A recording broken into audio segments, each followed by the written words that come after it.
ఎండలకు ఈ సీజన్ లో ఎండ కార్డ్ పడే సమయం ఆసన్నమైంది. నైరుతి రుతుపవనాల ఆగమనం మొదలు కానుంది.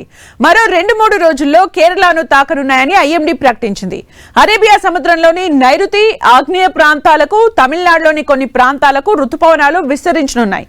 నైరుతి పశ్చిమ, మధ్య, తూర్పు మధ్య, ఈశాన్య బంగాళాఖాతంలోని కొన్ని ప్రాంతాలకు రుతుపవనాలు పురోగమించే పరిస్థితులు కనిపిస్తున్నాయి.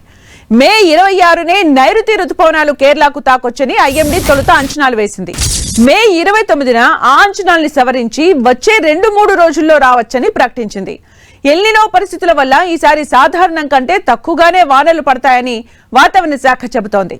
పసిఫిక్ మహాసముద్ర ప్రాంతంలో ఎల్నినో పరిస్థితులు ఆవిర్భవిస్తున్నాయని, జూన్లో ఇవి బలహీనంగా ఉన్నప్పటికీ సెప్టెంబర్లో మాత్రం బలపడే అవకాశం ఉందని ఐఎండీ చెబుతోంది.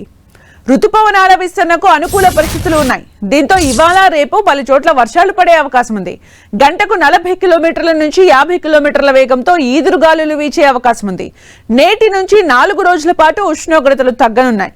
ఇక తెలంగాణ విషయానికి వస్తే నైరుతి రుతుపవనాలు ఈ నెల 2వ వారంలో రాష్ట్రంలోకి ఎంటర్ కానున్నాయి.